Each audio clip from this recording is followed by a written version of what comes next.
Hi friends, ఈరోజు Canva home screen features part 6 చూద్దాము. Logo ఏ బిజినెస్కైనా ఇది చాలా ముఖ్యం. బ్రాండ్ గుర్తింపు కోసం వాడే సింబల్ ఇది. కాన్వాలో రెడీమేడ్ లోగోలు ఉంటాయి, వాటిని మనం మార్చుకోవచ్చు. Next virtual background. జూమ్ లేదా టీమ్స్ ఆన్లైన్ మీటింగ్స్లో మన వెనుక కనిపించే బ్యాక్గ్రౌండ్ ఇమేజ్ ఇది.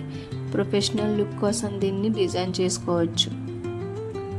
Next phone wallpaper. Mobile screen కోసం అందమైన వాల్పేపర్స్ లేదా కోడ్స్ డిజైన్ చేయడానికి ఇది వాడతారు. బిజినెస్ కార్డ్ మన విజిటింగ్ కార్డ్ అన్నమాట. ఇందులో మన పేరు, ఫోన్ నెంబర్, కంపెనీ వివరాలు ఉంటాయి. ఇది నెట్వర్కింగ్ కోసం చాలా ముఖ్యం. Next document. A4 సైజులో ఉండే లెటర్స్, రిపోర్ట్స్ లేదా ప్రపోజల్స్ తయారు చేయడానికి ఇది వాడతారు, MS వర్డ్ లాగా. Next card. ఇది సాధారణ గ్రీటింగ్ కార్డ్స్, పుట్టినరోజు, థ్యాంక్ యూ కార్డ్స్ కోసం ఉపయోగిస్తారు. Next poster. గోడల మీద అంటించే పెద్ద సైజు ప్రకటనలు, సినిమా పోస్టర్లు లేదా ఈవెంట్ వివరాల కోసం ఇవి వాడతారు. ఫ్లయర్. వీటిని కరపత్రాలు లేదా పాంప్లెట్స్ అంటారు. తక్కువ ఖర్చులో ప్రచారం చేయడానికి, చేతితో పంపించడానికి ఇవి పనికొస్తాయి. Post card.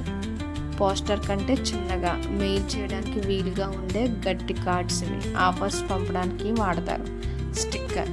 ప్రొడక్ట్స్ మీద అంటించడానికి, లేబుల్స్ లేదా ల్యాప్టాప్ స్టిక్కర్స్ కోసం రౌండ్ లేదా చతురస్రాకారపు డిజైన్స్ ఇక్కడ చేయవచ్చు. ఇన్విటేషన్. పెళ్ళిళ్ళు, పార్టీలు లేదా ఫంక్షన్ ఆహ్వాన పత్రికల కోసం ఈ ఆప్షన్ ఎంచుకోవాలి. Photo book. మీ జ్ఞాపకాలను ఒక పుస్తకంలో మార్చుకోవడానికి ఇది ఉపయోగపడుతుంది. ఆల్బమ్ డిజైన్ లాంటిది. Next T shirt. టీషర్ట్ మీద ప్రింట్ చేయడానికి కావాల్సిన డిజైన్స్ ఇక్కడ చేయవచ్చు. బ్రాండ్ ప్రమోషన్ లేదా గిఫ్టింగ్ కోసం ఇది బాగుంటుంది. Next hoodie. చలికాలంలో వేసుకునే క్యాప్ ఉన్న స్వెటర్స్ మీద డిజైన్స్ వేయడానికి ఇది వాడతారు. Thank you.